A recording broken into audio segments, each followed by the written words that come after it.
गौरवमय भारत वर्षर 79तम स्वतंत्रता दिवस यही अवसर में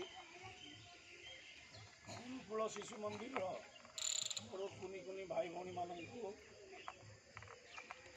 भारत गौरवान्वित दिवस स्वल्प किसी वाक्य रखापी मत सुजोग मिली मोर प्रिय आपण समस्त प्रिय समस्त गर्व गौरव ये गुरुकुल शिशु मंदिर प्रधान आचार्य तथा मुख्य परिचालक श्रीजुक्त हरेश मंडल महोदय समस्त गुरुमा गुरुजी बृंद मोर ए देशर ये तिरंगा पताकार रक्षक आ विभिन्न वेशभूषा सज्जित हो मोर छोट छोट तारका भाई भौणी मानक आज दिन में मु अभिनंदन एवं नमस्कार जनाऊँ। आज दिन आम बहुत महत्व रखुची ଭାରତବର୍ଷ 1000 ବର୍ଷ ଧରି ପରାଧୀନ ଥିଲା। ଜଣେ ନୁହେଁ ଦି ଜଣ ନୁହେଁ, ଶକ, ହୁନ, ମୋଗଲ, କୁଷାଣ, ତାତର, ଇଂରେଜ 200 ବର୍ଷରୁ ଅଧିକ ଭାରତବର୍ଷକୁ କୁହାଯାଉଥିଲା ଯାହା ନାହିଁ ଭାରତେ ତାହା ନାହିଁ ଜଗତେ। ସୁନାର ଚଢ଼େଇ ଉଡୁଥିଲା ଭାରତବର୍ଷରେ। ରାମ ରାଜ୍ୟ ଥିଲା।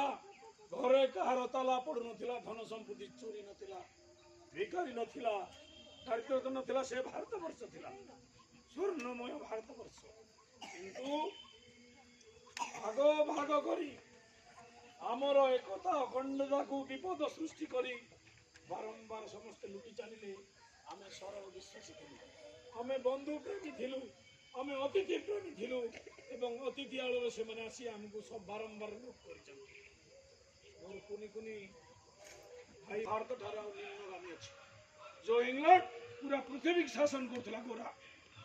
ମୋ କହିବା କଥା, ଭାରତ ଇତିହାସରେ ବହୁତ ଦେଶକୁ ପରାଧୀନ କରି ରଖିଥିଲା ଇଂଲଣ୍ଡ, କିନ୍ତୁ ଦେଶ ଭିତରେ ଯୁଦ୍ଧ କରି ସେ ଦେଶ ମାନେ ସ୍ୱାଧୀନ ହେଇଥିଲେ ପିଲେ। ଆଉ ଆପଣଙ୍କ ଭଳି ଯୁବକ ଜଣେ ପାଗଳ ଯୁବକ ଭାରତ ବାହାରେ ଭାରତର ସ୍ୱାଧୀନତା ପାଇଁ ଲଢ଼େଇ କରୁଥିଲା।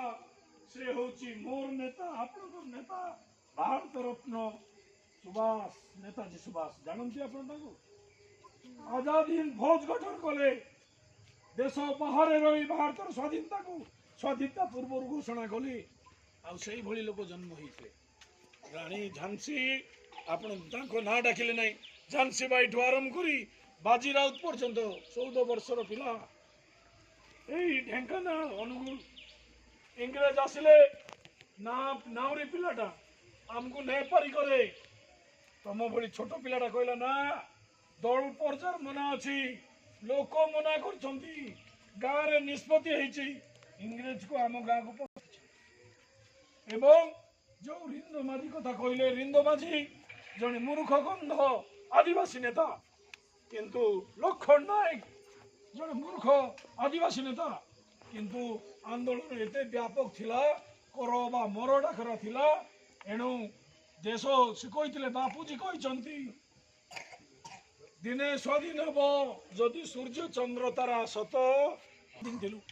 ସେତେବେଳକୁ ବୀର ସାବରକର କଳା ପାଣି ଦିଆଯାଉଥିଲା, କଳା ପାଣି 7 ସମୁଦ୍ର 13 ନଈ ପାର କରିକିରି ଯୋଉମାନେ ଭାରତବର୍ଷର ସ୍ୱାଧୀନତା କଥା କହୁଥିଲେ ସେମାନଙ୍କୁ ନେଇକି ସମୁଦ୍ର ବାହାରେ ଦୀପରେ ଛଡ଼ା ଯାଉଥିଲା। ଆଜି ସେ ସୁଯୋଗ ନାହିଁ। ଆଜି ଯବାନ ଜଗିଛନ୍ତି, କିନ୍ତୁ ସବୁ ଜଗିବା ସତ୍ତ୍ୱେ ପିଲାମାନେ ଆଜି ଭାରତୀ ପତାକା କି तिरंगी पताका की, रिंदो माझी की, लक्ष्मी बाई की, बाजी राउत की, बिरसा मुंडा की, लखन नायक की, रिंदो माझी की, पकड़ा बीसी समस्त की बाई पड़ भी अभिनंदन। नमस्कार। आम सुख दुखर माने भागीदार सी जो भी आम विपद में पड़ू से आमको साहाय्य करने सब चिरंजीवी ही अच्छा और रही थे भी तेणु अनुष्ठान तरफ मत अशेष धन्यवाद ज्ञापन करते आपंकर सहयोग अभूला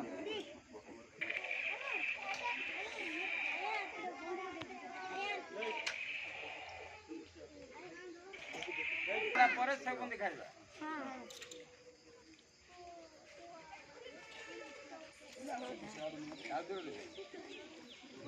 लास्ट